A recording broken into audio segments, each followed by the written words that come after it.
Anissa, seorang wanita muda yang baru saja bercerai, datang ke makam ibunya dengan hati remuk dan hidup yang terasa hancur. Ia hanya ingin menemukan ketenangan. Namun yang ia dapat justru penghinaan dari mantan ibu mertuanya, Bu Rahayu, sosok angkuh yang menganggap Anissa tak lebih dari beban dan aib keluarga. Saat harga diri Anissa diinjak di depan batu nisan sang ibu, hadirlah Radit, seorang pria tampan, mapan, dan berwibawa yang diam dayung punya hubungan istimewa dengannya. Radit bukan hanya penyelamat di tengah luka, tapi juga cermin bahwa Anissa masih layak dicintai dan dihargai. Tapi ketika masa lalu datang menuntut, dan luka lama kembali menganga, mampukah Anissa benar-benar melepaskan semua beban itu? Saksikan kisah yang penuh emosi, pengkhianatan, hingga bangkitnya seorang perempuan tangguh ini. Jangan lupa untuk subscribe channel Raisya Bercerita. Tekan tombol like jika kalian suka dengan ceritanya, dan tulis di kolom komentar dari kota atau daerah mana kalian menonton. Dukung terus cerita-cerita yang sangat emosional dari kami. Dan pastikan, tonton sampai selesai. Karena setiap detiknya penuh emosi dan kejutan tak terduga. Langit mendung menggantung di atas kepalaku sejak pagi tadi. Tapi aku tetap melangkah. Payung kecil di tangan kanan, seikat bunga melati di tangan kiri. Kuburan ini sepi. Hanya ada suara gesekan dedaunan dan gemericik hujan yang turun pelan-pelan seolah ikut menangis bersamaku. Kakiku berhenti di depan sebuah nisan putih yang sudah mulai berlumut. "Ibu?" bisikku pelan. "Aku capek, Bu. Aku udah nyoba kuat, tapi rasanya kosong." Kalimat itu meluncur tanpa sadar dari bibirku. Hari ini, tepat 2 bulan sejak aku resmi bercerai. Mantan suamiku memilih perempuan lain yang katanya lebih berkelas, lebih bisa diajak maju. Padahal, aku sudah berjuang habis-habisan untuk rumah tangga itu, mengorbankan pekerjaan, mimpi, dan bahkan teman-temanku. Dan sekarang aku sendiri. Dunia rasanya seperti menyisihkanku, seperti menyuruhku minggir, karena aku dianggap gagal jadi istri, gagal jadi perempuan. Aku duduk di samping makam ibu. Dingin tanah mulai merambat ke kulitku, tapi aku tidak peduli. Hanya di sini, aku merasa tenang. Tak ada yang menghakimi, tak ada yang menyindir. "Bu, hidup itu kenapa tega banget ya?" Suara lirihku hampir tenggelam oleh rintik hujan yang semakin deras. Aku menarik napas dalam, menahan tangis yang sudah mengantri di ujung kerongkongan. Aku merindukan pelukannya, wajah lembutnya yang selalu berkata, "Kamu cukup, Nak. Kamu cukup." Tapi suara itu kini hanya tinggal gema dalam kenangan.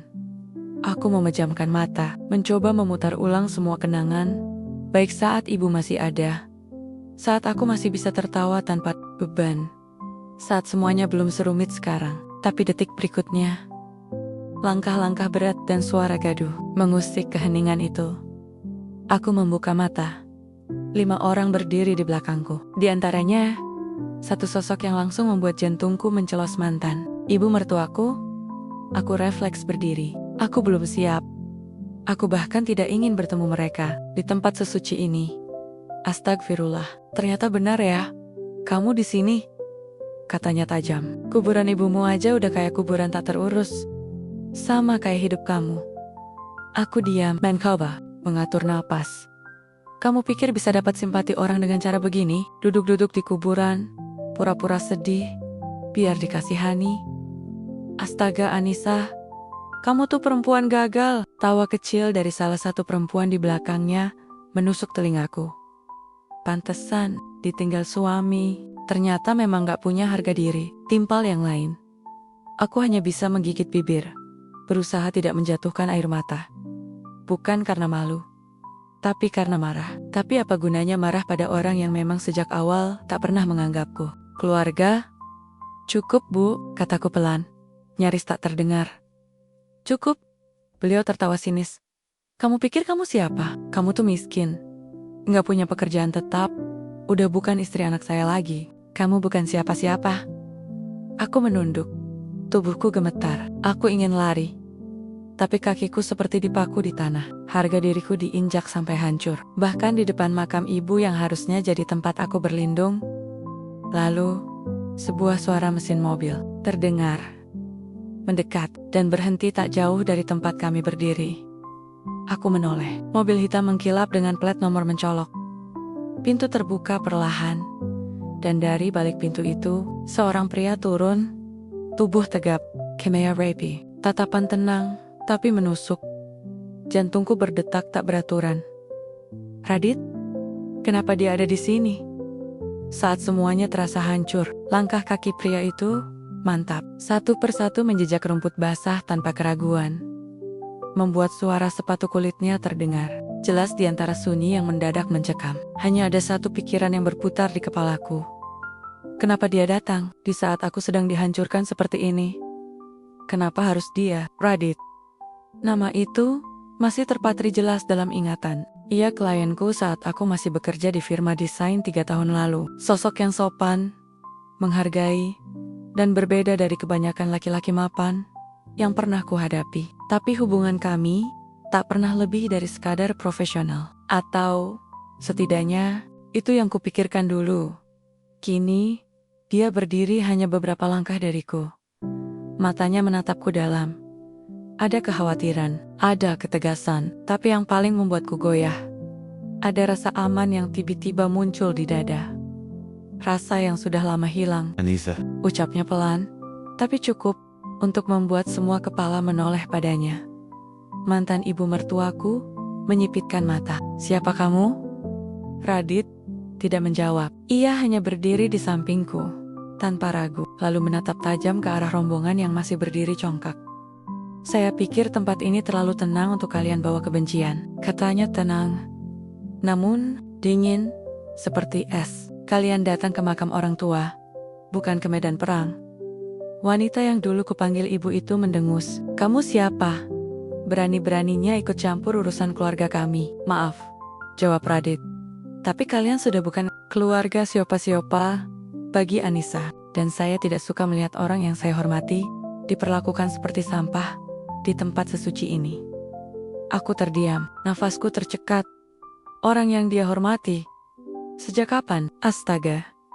Suara nyinyir salah satu tante mantan suamiku menyusul. Jangan, dia simpanan kamu sekarang.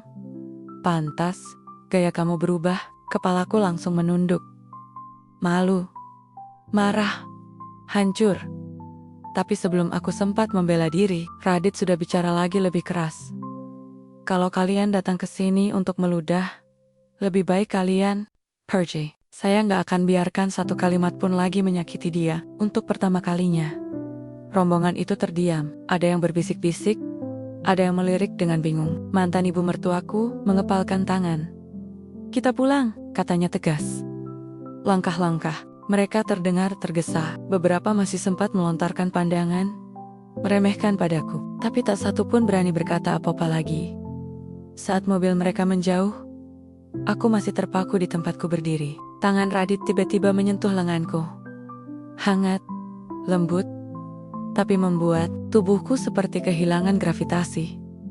Maaf kalau aku muncul tiba-tiba, ucapnya pelan. Aku cuma nggak tahan lihat kamu diperlakukan kayak tadi. Aku menatapnya bingung. Kamu dari mana tahu aku di sini? Radit tersenyum kecil. 3 tahun lalu kamu pernah cerita. Kamu selalu ziarah ke makam ibumu tiap akhir bulan. Aku masih ingat itu. Aku terdiam. Ada sesuatu yang mencelos dalam dadaku. Dia mengingat hal sekecil itu. Kamu gak perlu bela aku, Dit. Nanti kamu malah ikut kena omongan orang. Dia menggeleng. Aku bukan tipe orang yang mundur karena omongan. Aku ingin percaya. Tapi setelah semua yang kualami, percaya rasanya seperti hal mewah yang tak kumiliki lagi. Luka batinku belum sembuh. Luka harga diri hari ini malah ditambah. Tapi di tengah reruntuhan itu, Radit muncul seperti pelindung yang tak pernah kuminta. Tapi diam-diam kubutuhkan. Anissa, katanya pelan. Kamu enggak sendiri. Kalimat itu menghantam dadaku lebih keras dari apapun. Dan untuk pertama kalinya hari ini, aku menangis bukan karena sedih, tapi karena ada yang menenangkanku, bukan menyudutkanku. Tanpa sadar, aku mengangguk pelan. Entah apa yang akan terjadi setelah ini.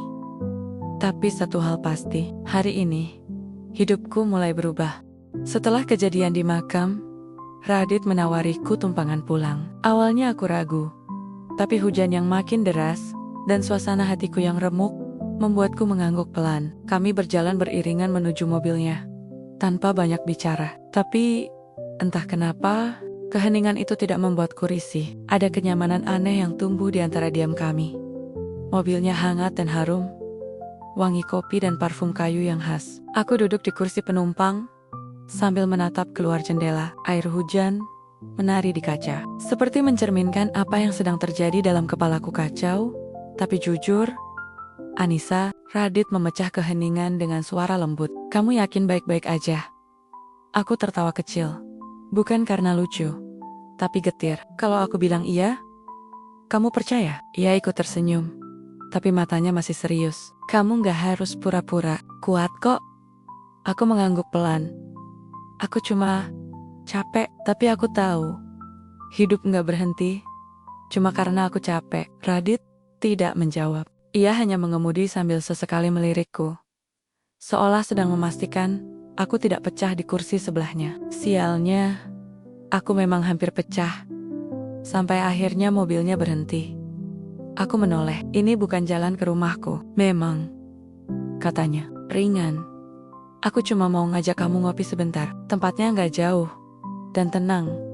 Kamu butuh itu. Aku mengerutkan kening, tapi tidak menolak. Dalam situasi sekarang, tempat tenang dan secangkir kopi terasa seperti surga kecil.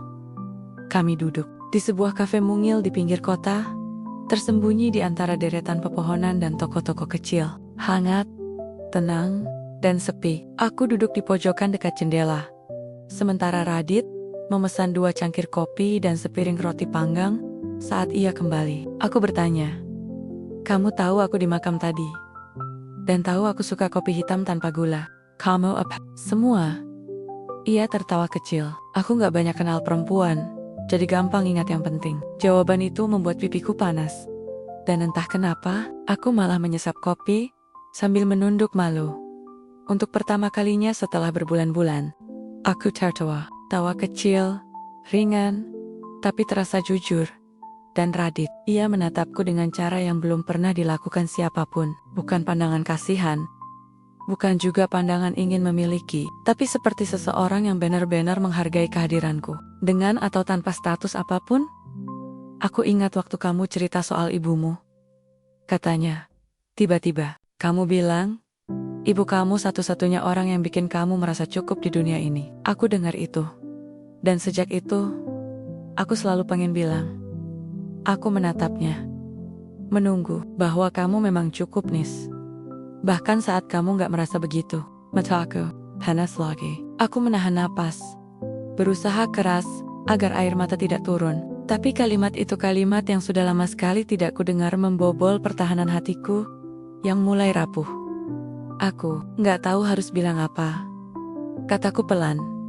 Kamu gak perlu bilang apa-apa, jawabnya. Cukup istirahat hari ini. Besok, kita bisa mulai dari awal. Aku menatap wajahnya yang tenang.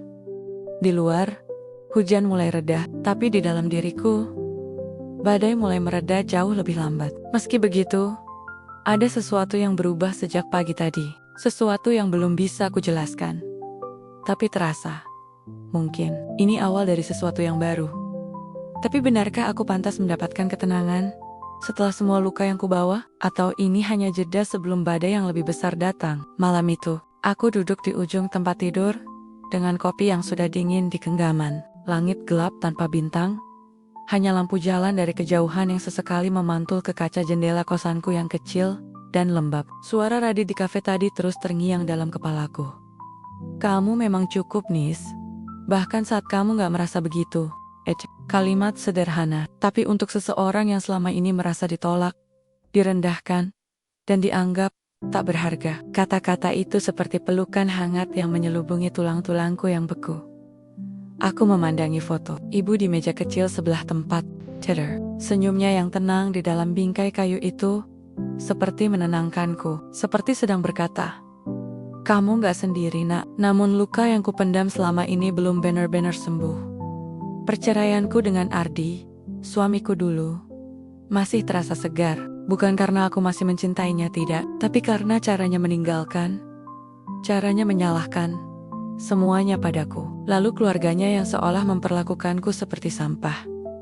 Itu yang menorehkan luka paling dalam. Aku menikah muda, terlalu percaya, terlalu yakin cinta bisa mengubah segalanya. Tapi ternyata, cinta saja tidak cukup. Saat aku dianggap beban, aku diusir hanya karena aku tidak bisa hamil.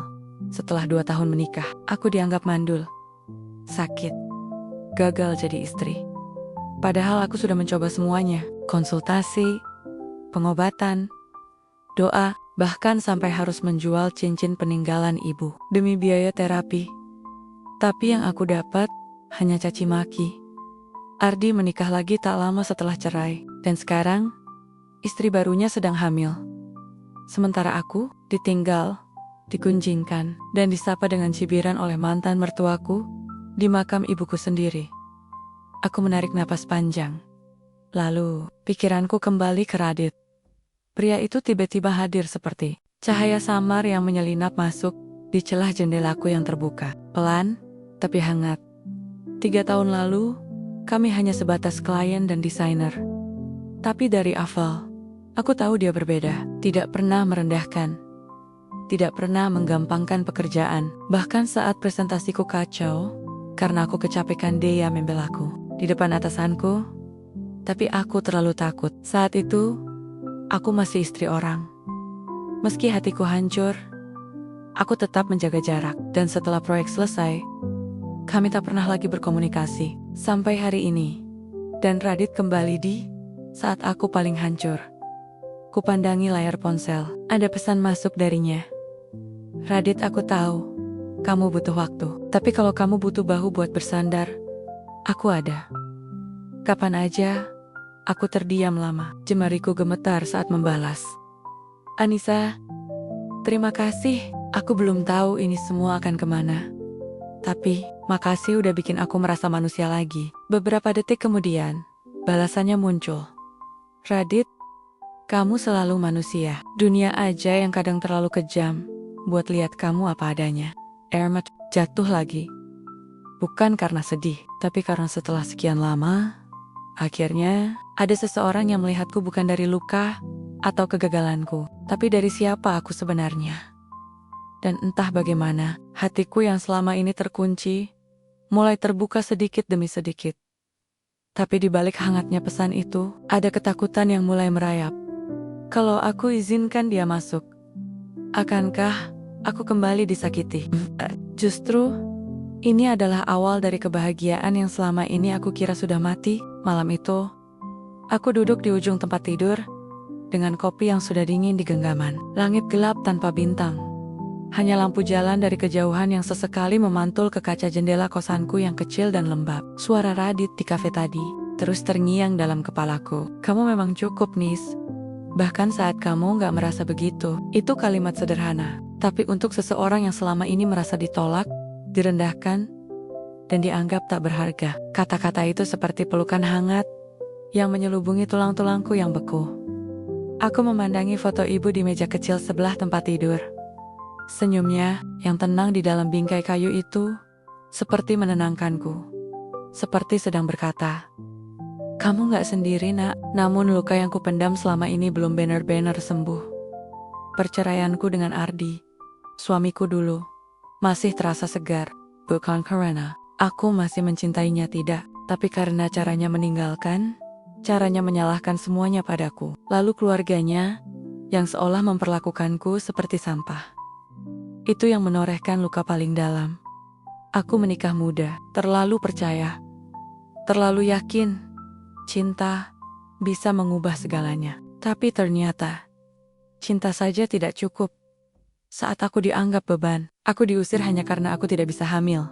Setelah 2 tahun menikah, aku dianggap mandul, sakit, gagal jadi istri.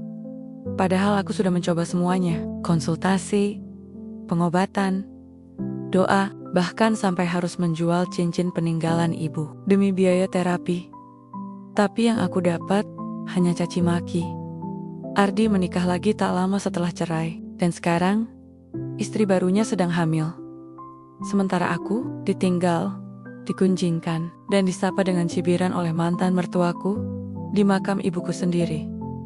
Aku menarik napas panjang. Lalu, pikiranku kembali ke Radit.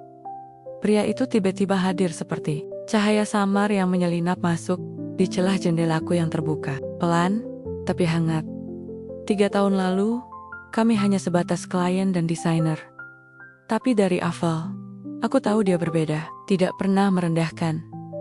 Tidak pernah menggampangkan pekerjaan. Bahkan saat presentasiku kacau, karena aku kecapekan dia membelaku di depan atasanku. Tapi aku terlalu takut. Saat itu, aku masih istri orang. Meski hatiku hancur, aku tetap menjaga jarak. Dan setelah proyek selesai, kami tak pernah lagi berkomunikasi. Sampai hari ini. Dan Radit kembali di saat aku paling hancur. Kupandangi layar ponsel. Ada pesan masuk darinya. Radit, aku tahu kamu butuh waktu. Tapi kalau kamu butuh bahu buat bersandar, aku ada. Kapan aja. Aku terdiam lama. Jemariku gemetar saat membalas. Anissa, terima kasih. Aku belum tahu ini semua akan kemana. Tapi, makasih udah bikin aku merasa manusia lagi. Beberapa detik kemudian, balasannya muncul. Radit, kamu selalu manusia. Dunia aja yang kadang terlalu kejam buat lihat kamu apa adanya. Air mata jatuh lagi. Bukan karena sedih, tapi karena setelah sekian lama, akhirnya ada seseorang yang melihatku bukan dari luka atau kegagalanku, tapi dari siapa aku sebenarnya. Dan entah bagaimana, hatiku yang selama ini terkunci, mulai terbuka sedikit demi sedikit. Tapi di balik hangatnya pesan itu, ada ketakutan yang mulai merayap. Kalau aku izinkan dia masuk, akankah aku kembali disakiti? Justru, ini adalah awal dari kebahagiaan yang selama ini aku kira sudah mati. 3 minggu berlalu sejak perjalanan itu. Hari-hariku terasa jauh lebih ringan. Meski belum sepenuhnya sembuh, tapi aku mulai bisa menertawakan hal-hal kecil. Mulai berani menatap kaca tanpa ingin menangis. Dan Radit, dia masih di sana. Bukan hanya secara fisik, tapi juga batin. Ia hadir setiap hari, tidak menuntut, tidak memaksa, hanya ada. Sampai akhirnya, hari itu datang. Hari di mana masa lalu yang kututup rapat, tiba-tiba datang tanpa mengetuk. Aku sedang duduk di teras kos, sambil menyusun sketsa desain untuk sebuah event pernikahan. Tiba-tiba suara langkah tergesa berhenti di depan pagar. Saat aku menengadah, dadaku langsung membeku. Ardi, mantan suamiku. Aku sempat berpikir mataku salah lihat. Tapi itu benar dia, wajahnya masih sama angkuh dan datar. Tapi kali ini, ada sesuatu yang berbeda. Sorotnya panik. Anissa, ucapnya cepat. Ada apa? Tanyaku. Dingin. Dia membuka mulut, menutupnya lagi, lalu duduk tanpa izin di kursi sebelahku. Aku refleks merapatkan tubuh. Aroma parfumnya masih sama. Dan itu saja cukup untuk memicu memori buruk yang sudah susah payah kubenamkan. Maaf. Aku nyaris tertawa. Kamu jauh-jauh datang ke sini cuma buat minta maaf? Aku tahu aku salah. Aku nyesel. Ibu juga ternyata salah menilaimu. Istri baruku, ia berhenti bicara. Tangannya mengepal, matanya berkaca-kaca. Istri kamu kenapa? Dia keguguran udah 2 kali, dan ternyata dia yang mandul. Bukan kamu. Dunia seakan membeku sesaat. Sakit? Ya, aku sakit hati. Bukan karena dia bilang aku bukan yang mandul, tapi karena kebenaran itu baru dianggap penting saat menyakiti hidupnya. Aku cuma pengen minta maaf. Beneran, kamu gak pantas dapat perlakuan kayak dulu, katanya lirih. Aku mengangguk kecil, tapi suaraku tetap tenang saat menjawab, maaf, mungkin bisa aku kasih, tapi aku gak bisa ngasih balik harga diriku yang udah kamu injak dulu. Dia tertunduk. Dan satu hal lagi, lanjutku, aku udah bukan perempuan yang sama. Sekarang, aku punya seseorang yang lihat aku lebih dari sekadar punya anak atau enggak. Seketika, ekspresinya berubah. Kamu udah punya laki-laki lain. Aku hanya tersenyum. Bukan urusanmu lagi. Sorenya, Aku duduk bersama Radit di taman kecil dekat kos. Ia duduk sambil memain-mainkan sendok es krim. Aku ketemu Ardi tadi, kataku tiba-tiba. Radit tidak kaget. Oh ya, aku mengangguk. Dia datang minta maaf, bilang dia nyesel. Istrinya ternyata yang nggak bisa punya anak. Radit diam sejenak. Lalu ia menatapku lembut. Terus, kamu gimana? Aku menarik napas pelan. Aneh. Ya, dulu aku pikir kalau dia sampai nyesel, aku akan puas. Tapi sekarang, malah aku kasihan. Kamu gak aneh, katanya. Itu tandanya kamu udah jauh melangkah. Udah gak di tempat yang sama. Aku tersenyum samar. Tapi malam itu, saat aku sendirian di kamar, aku baru sadar Ardi belum selesai. Ada sesuatu dalam sorot matanya tadi, bukan hanya penyesalan, tapi semacam obsesi. Seperti orang yang kehilangan sesuatu yang dulu ia buang, lalu tiba-tiba ingin memilikinya kembali. Dan entah kenapa, untuk pertama kalinya, setelah lama, aku merasa takut lagi. Beberapa hari setelah Ardi datang, aku mulai merasa ada yang aneh. Seseorang, seperti dia tidak datang hanya untuk minta maaf. Dia terlalu sombong untuk sekadar mengakui kesalahan. Dan entah kenapa, aku merasa ini belum selesai. Dan benar saja, pagi itu, saat aku hendak keluar ke minimarket, aku menemukan selembar kertas terselip di bawah pintu kos. Tulisannya singkat. Kamu masih istri yang sah secara agama. Aku ingin kita bicara baik-baik. Aku serius. Ardi, tanganku gemetar memegangnya. Aku sudah lama menandatangani surat cerai. Aku sudah melepas semuanya harga diri, luka, bahkan nama belakang yang dulu kupakai dengan penuh rasa malu. Tapi kalimat itu, istri yang sah secara agama, dia sedang main di ranah yang tidak seharusnya lagi dia sentuh. Aku mengabaikan surat itu, tapi dia tidak berhenti. Hari berikutnya, dia berdiri di depan kos dengan mobil hitam yang dulu sering ia banggakan, membawa sekotak makanan, dan wajah penuh pura-pura peduli. Aku tahu kamu belum nikah lagi. Berarti statusmu masih belum berubah, Nis. Aku menatapnya tajam. Jangan main-main sama keyakinan. Aku bukan istrimu. Dan kamu, bahkan waktu nikah dulu pun, gak pernah memperlakukanku seperti istri. Dia tertawa kecil, sinis. Tapi kamu juga belum jadi milik siapa-siapa kan? Kalau gitu, kenapa kita gak coba mulai dari awal? Aku ingin menamparnya, tapi aku hanya menggenggam kunci motor erat-erat. Kamu tahu apa yang paling menyakitkan dari semua ini? Tanyaku pelan. Dia diam. Bukan karena kamu menyia-nyiakan aku, tapi karena sekarang kamu datang lagi. Saat aku sudah berdarah-darah, bangkit dari luka yang kamu buat. Ardi mencoba memegang tanganku, tapi aku mundur. Kalau kamu masih datang lagi, aku gak akan segan lapor polisi. Tapi rupanya Ardi tidak menyerah. Beberapa hari kemudian, saat aku dan Radit makan di sebuah warung pinggir jalan, sebuah mobil berhenti di depan kami. Pintu terbuka, dan keluar Ardi, diikuti oleh ibunya. Ibunya menatapku seperti dulu, seperti menatap sampah yang mengotori tanah suci. Ini toh laki-laki simpananmu sekarang, katanya. Tajam. Pantas kamu minta cerai? Ternyata kamu murahan. Radit berdiri. Tenang. Tapi aku bisa merasakan rahangnya mengeras. Bu, tolong jaga bicara ibu, ucapnya tegas. Oh, kamu ini siapa? Mau sok jadi pahlawan buat perempuan. Sisa seperti dia, kamu kira dia pantas? Dia itu gak bisa ngasih keturunan. Tahu gak, dadaku sesak. Seketika semua orang di warung menoleh. Rasanya tubuhku menghilang. Ingin lari, ingin menghilang. Tapi suara Radit memelukku keras dan jelas. Cukup, Bu. Gak ada yang sisa dari Anissa. Justru dia utuh karena pernah hancur. Dan saya akan jaga dia karena saya tahu nilainya. Suasana langsung hening. Ardi menatap Radit seperti ingin menyerang. Tapi Radit hanya berdiri tenang. Tubuhnya seperti tembok kokoh yang tak tergoyahkan.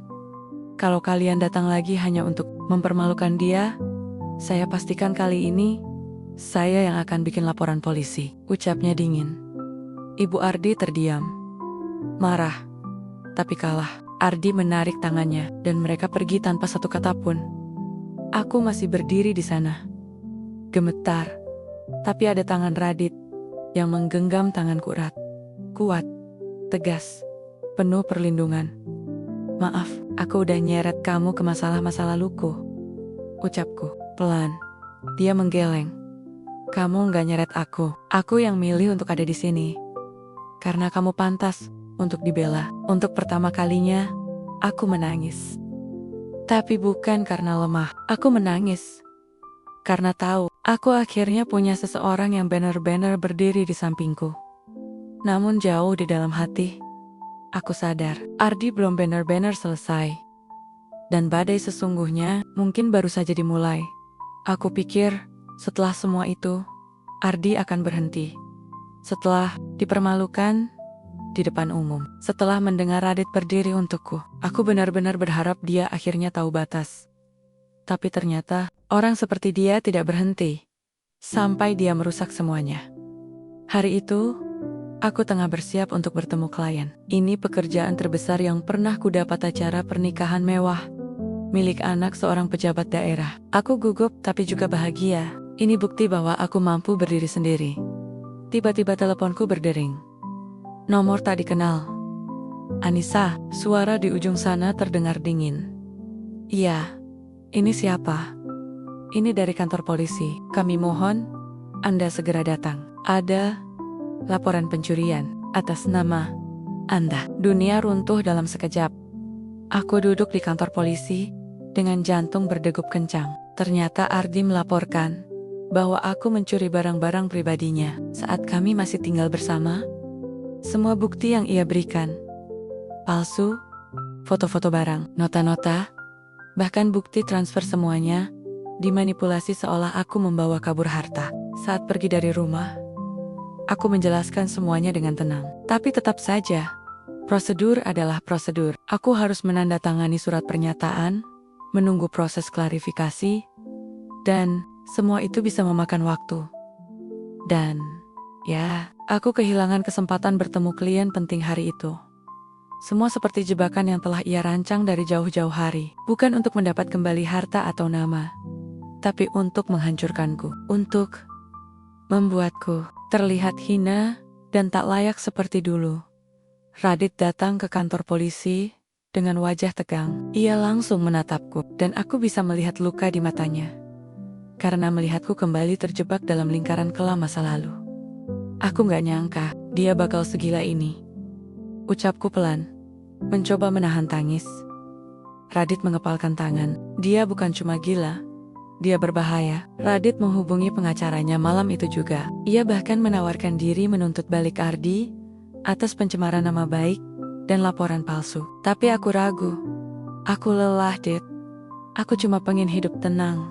Tapi, kamu juga gak bisa terus menghindar. Orang kayak dia gak ngerti kata cukup.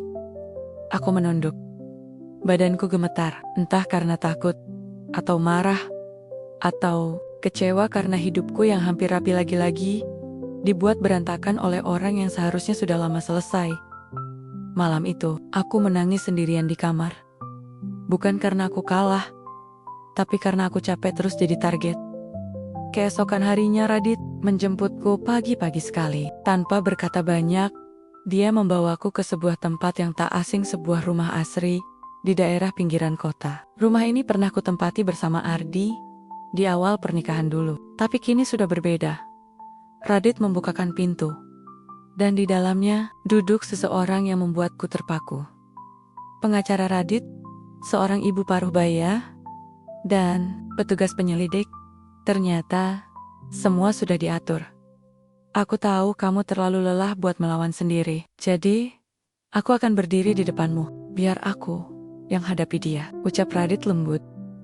Ia menunjukkan bakti-bakti bahwa laporan Ardi palsu, catatan waktu, saksi, CCTV toko, tempat barang-barang itu dibeli, hingga dokumen-dokumen legal yang menunjukkan bahwa saat barang itu hilang, aku bahkan sudah tidak tinggal di rumah Ardi. Tanganku gemetar menerima dokumen itu. Untuk pertama kalinya, aku merasa tidak sendirian. Radit menatapku penuh keyakinan. Kamu. Hari sidang itu akhirnya datang. Aku berdiri di depan cermin, mengenakan blus putih sederhana, dan celana panjang hitam. Rapi, tenang, tapi di balik riasan tipis dan senyum yang kupaksakan, jantungku berdetak lebih cepat dari biasanya. Di ruang sidang, Ardi duduk dengan wajah masam, dikelilingi oleh pengacaranya, ibunya, dan beberapa orang dari keluarganya. Matanya menatapku masih dengan cara yang sama seperti dulu, seolah aku makhluk kecil yang bisa ia remukan kapan saja. Tapi hari, aku bukan Anissa yang dulu. Radit duduk di sebelahku. Tenang, tegap. Pengacaranya mempersiapkan berkas, saksi, dan bukti-bukti yang kukumpulkan dengan susah payah. Sidang dimulai. Pertanyaan-pertanyaan mengalir deras. Aku diminta menjelaskan kronologi, menunjukkan bukti, dan memberikan klarifikasi atas tuduhan pencurian yang Ardi laporkan.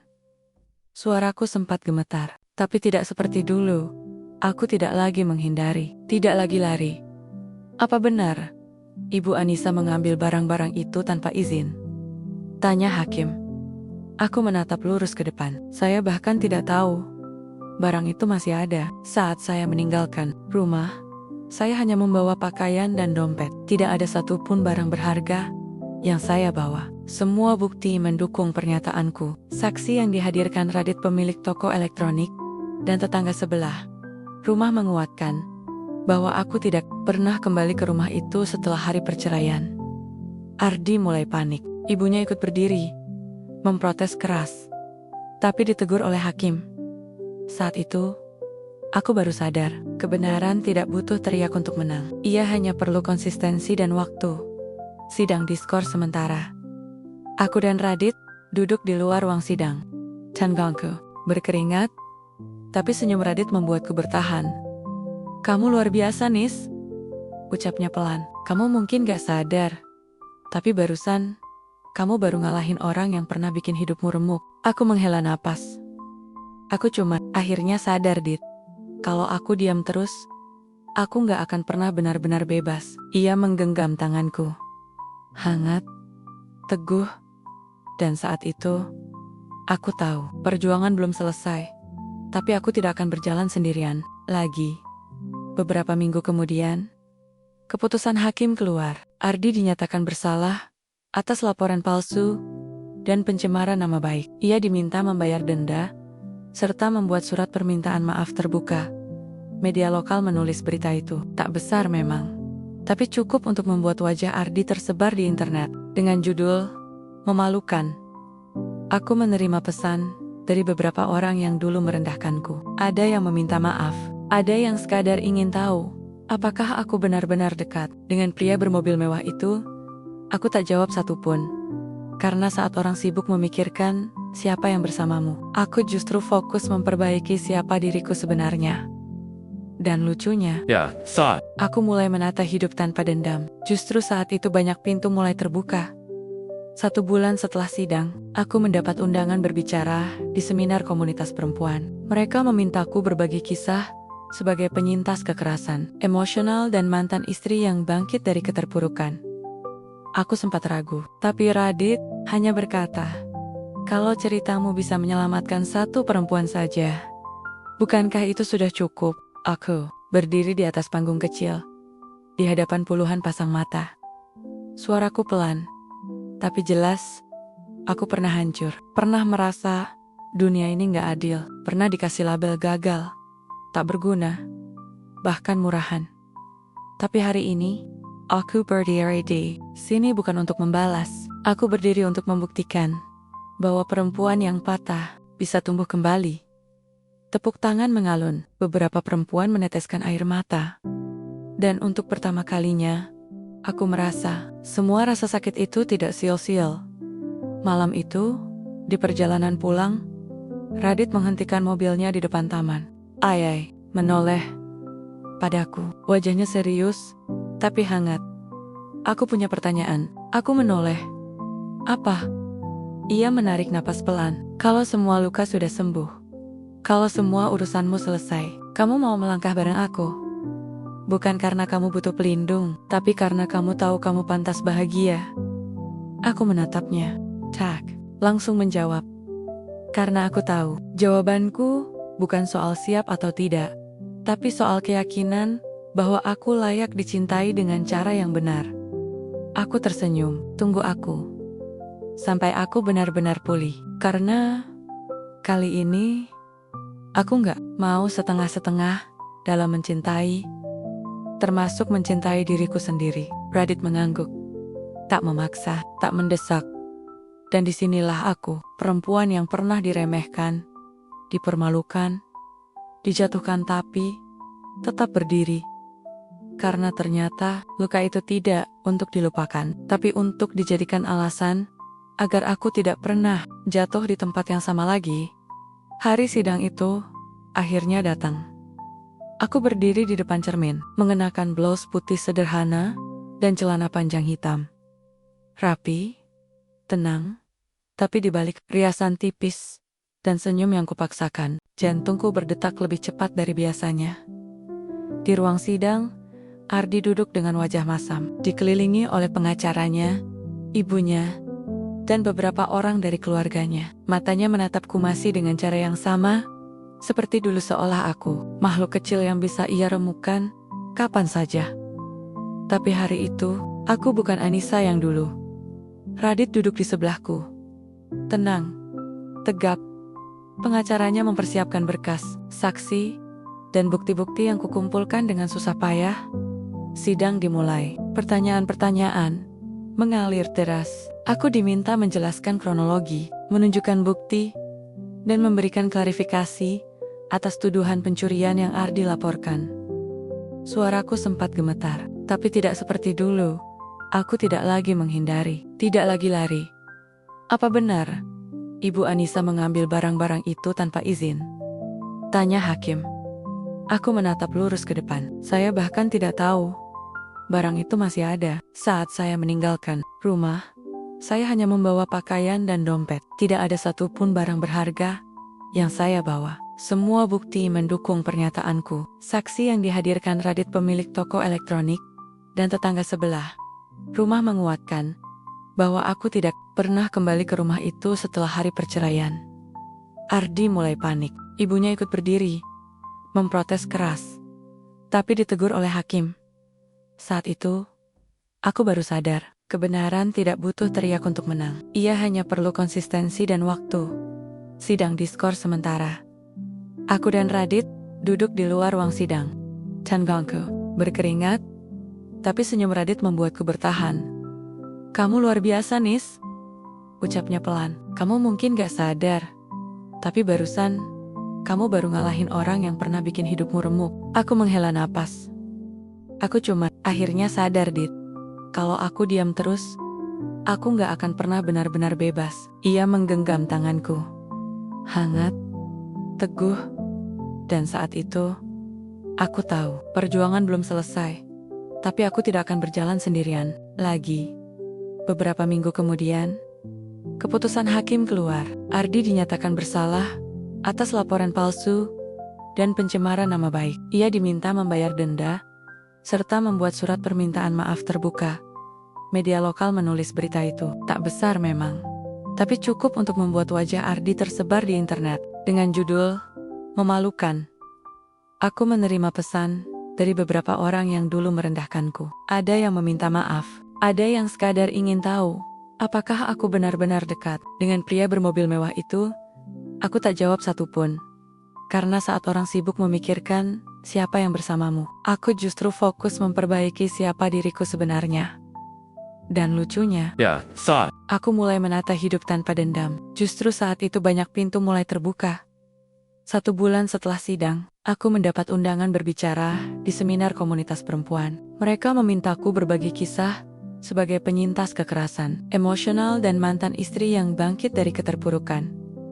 Aku sempat ragu, tapi Radit hanya berkata, "Kalau ceritamu bisa menyelamatkan 1 perempuan saja, bukankah itu sudah cukup?" Aku berdiri di atas panggung kecil, di hadapan puluhan pasang mata.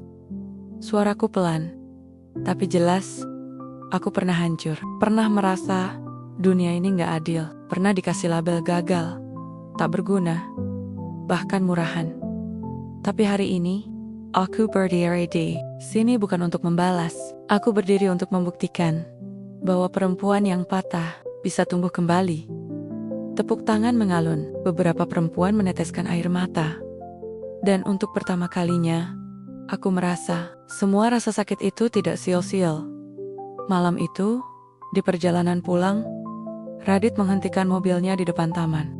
Ayai menoleh padaku. Wajahnya serius, tapi hangat. Aku punya pertanyaan. Aku menoleh. Apa? Ia menarik napas pelan. Kalau semua luka sudah sembuh, kalau semua urusanmu selesai, kamu mau melangkah bareng aku? Bukan karena kamu butuh pelindung, tapi karena kamu tahu, kamu pantas bahagia. Aku menatapnya, tak langsung menjawab. Karena aku tahu, jawabanku bukan soal siap atau tidak, tapi soal keyakinan bahwa aku layak dicintai dengan cara yang benar. Aku tersenyum. Tunggu aku, sampai aku benar-benar pulih. Karena kali ini, aku gak mau setinggi-setinggi dalam mencintai, termasuk mencintai diriku sendiri. Radit mengangguk, tak memaksa, tak mendesak, dan disinilah aku, perempuan yang pernah diremehkan, dipermalukan, dijatuhkan tapi tetap berdiri. Karena ternyata, luka itu tidak untuk dilupakan, tapi untuk dijadikan alasan agar aku tidak pernah jatuh di tempat yang sama lagi.